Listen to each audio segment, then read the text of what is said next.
This is NDTV, and you're watching NDTV 24/7.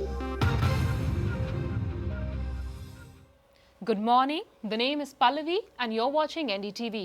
The top headlines for today are: after a disappointing turn last year, Team Anna refuses to take no for an answer as they start their 5-state election awareness campaign in Uttarakhand.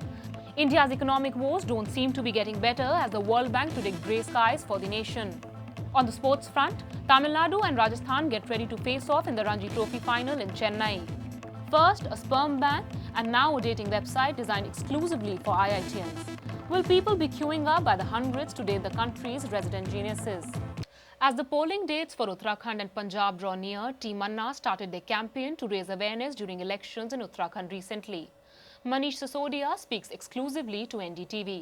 भ्रष्टाचार के खिलाफ लड़ाई की कमान अब team अन्ना के चाणक्य अरविंद केजरीवाल ने ले ली है। टीम उनके नेतृत्व में आगामी चुनाव में प्रचार प्रसार करेगी, जिसकी पहली डगर उत्तराखंड है। उत्तराखंड में चुनाव सबसे पहले होने हैं, इसलिए हम लोग 30 जनवरी से पहले उत्तराखंड में जाएंगे।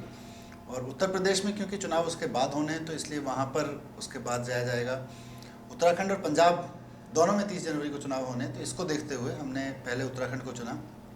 उत्तराखंड का लेकिन पूरे इस टूर के लिए बहुत महत्व इसलिए भी है कि उत्तराखंड एकमात्र ऐसा राज्य है जहाँ लोकायुक्त बिल पास हुआ है, जन लोकायुक्त बिल पास हुआ है एक तरह से। तो उत्तराखंड हमारे लिए इसलिए भी महत्वपूर्ण है कि वहाँ की जनता को बताया जा सके कि ऐसा ही बिल अब पूरे देश में लाना है।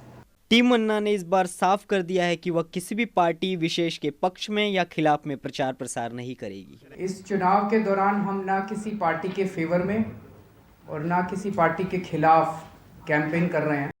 सह और मात के इस खेल में जहां पार्टियां आंकड़े जुटाने में लगी हुई हैं, वहीं टीम अन्ना पूरी मजबूती के साथ चुनावी मैदान में उतरने को तैयार है। ये देखना काफ़ी दिलचस्प होगा कौन किस पे भारी पड़ेगा, लोकपाल सरकार पे या चुनाव लोकपाल पे।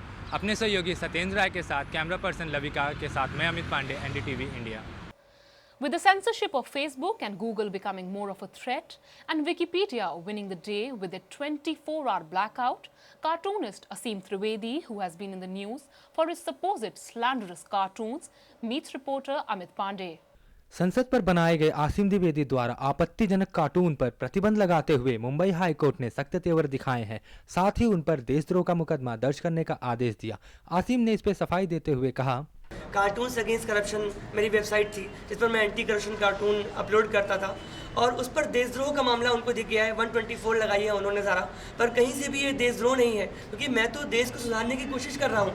ये तो वैसा है कि आपको कोई आईना दिखाए, हम लोग आईना देखते हैं, शीशा देखते हैं, चेहरे में कहाँ गंदगी है साफ करते हैं, बाल ठीक करते हैं, पर आप ये कहो कि भैया तुम बड़ी खराब शक्ल दिखा रहे हो और शीशे को तोड़ दो, तो ये कोई सोल्यूशन नहीं है। आसिम द्वारा विरोध दर्ज कराने का तरीका या सही था या गलत, ये तो कोर्ट ही तय करेगा। लेकिन क्या अश्लीलता और आस्था के बहाने इंटरनेट की आज़ादी पर अंकुश लगाया जा रहा है या वोट की सियासत के आगे सरकार लिखने या बोलने की आज़ादी छीनना चाहती है?